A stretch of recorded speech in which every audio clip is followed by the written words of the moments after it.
राम राम. मी Ramesh Rajurkar Nandigram YouTube चॅनलवर आपलं हार्दिक स्वागत करतो. आजचा विषय आहे रिझर्वेशन.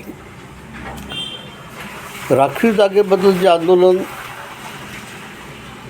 जंतर मंतरवर चालू आहे आणि त्या ठिकाणची मागणीसुद्धा रास्त आहे आणि ती आता काळाची गरज आहे. कारण की राखीव जागा ठेवण्यासाठी बाबासाहेब आंबेडकरांनी घटनेमध्ये 10 वर्षाची मुदत दिली होती. ती कंटिन्यू करेपर्यंत आता 80 वर्ष झालेत आपल्याला. म्हणजे आपण एक पिढी 25 वर्षाची समजून जी नोकरी प्राप्त करू शकत होती, अशा 3 पिढ्या संपलेल्या आहेत सवर्णाच्या, की ज्यांना चांगलं कॅलिबर असताना, शिक्षण असतानाही नोकऱ्या प्राप्त झालेल्या नाही चांगल्या. आणि त्यामुळे बराचसा जो शिक्षित वर्ग होता की तो परदेशामध्ये गेला. आज परदेशातल्या सगळ्या टॉप कंपनीचे जे मॅनेजर आहेत ते भारतीय आहेत. आणि जंतर मंतरवर सवर्णांचं जे आंदोलन चालू आहे त्यांचं म्हणणं आहे की बाबा आर्थिक निकषावर रिझर्वेशन द्या, सगळ्या जातीला द्या, आणि ज्यांनी लाभ घेतलेला आहे त्यांच्या परिवाराला पुन्हा लाभ मिळू नये. आणि त्यांनी सांगितलं व सगळ्याच समाजामध्ये आर्थिकरित्या दुर्बल परिवार आहेत, त्या परिवाराच्या प्रगतीसाठी आर्थिक निकषावर राखीव जागेचं रिझर्वेशन असावं अशी मागणी आहे. या मागणीला उत्तर भारतामध्ये मोठ्या प्रमाणात रिस्पॉन्स मिळत आहे. जंतर मंतरवर लोक बरेच जमा झालेले आहेत आणि इतरही राज्यामध्ये, राजधानीमध्ये वगैरे बऱ्याच ठिकाणी सपोर्ट केला जात आहे. हा विषय आता चर्चेला येणं योग्य आहे.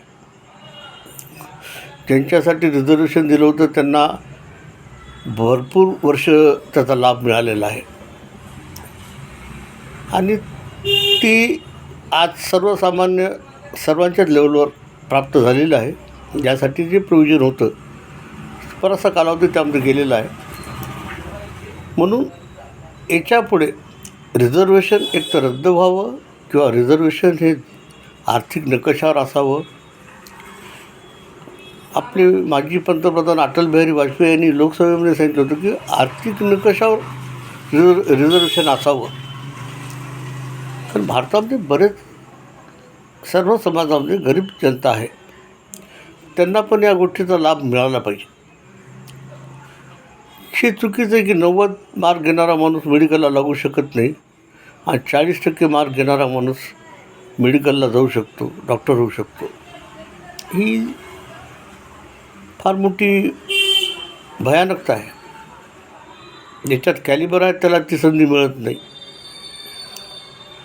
म्हणून हा विषय बऱ्याच दिवसापासून खाजगीत बोलला जात होता की रिझर्वेशन आता कॅन्सल व्हायला पाहिजे. आज त्याला आता सामूहिक वाचा फुटलेली आहे. विषय एकदा चर्चा झाल्यानंतर काहीतरी मार्ग निघेल ना. आणि त्यासाठी ज्या लोकांचे आज प्रयत्न चालू आहेत, सर्व समाजाचे लोक आहेत, ते सर्व सवर्ण समाजाचे आहेत. म्हणून त्याला वेगळ्या दृष्टीनं पाहण्याचा आवश्यकता नाही आहे. की त्यांची मागणीच अशी आहे की आर्थिक निकषावर सर्व जातींना रिझर्वेशन देण्यात यावं. ही मागणी योग्य आहे, काळाप्रची गरज आहे. आणि जे स्किल आहे, विद्यार्थ्यांमध्ये जे स्किल आहे किंवा ज्या व्यक्तींमध्ये स्किल आहे त्याचा फायदा देशालासुद्धा होऊ शकतो. देश 2047मध्ये आपल्या पंतप्रधानांनी जी घोषणा केलेली की विकसित राष्ट्र होईल, त्या अनुषंगाने आज जर सुरुवात केली आहे या दृष्टीने तर एक चांगलं पाऊल पडू शकेल आणि देशाच्या हितासाठी चांगलं आहे. आणि देशातून हे जातपातीचं राजकारण संपुष्टात आलं पाहिजे. याला कुठंतरी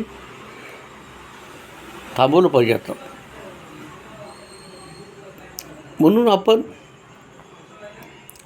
या विषयाकडे एक चांगल्या नजरेनं भावनेनं पाहावं की ही आज काळाची गरज आहे आणि हा अन्याय संपला पाहिजे. मी माझं मत आपल्यासमोर मांडलं आहे. आपण आपलं मत माझ्या कॉमेंट बॉक्समध्ये द्यावं. जय हिंद.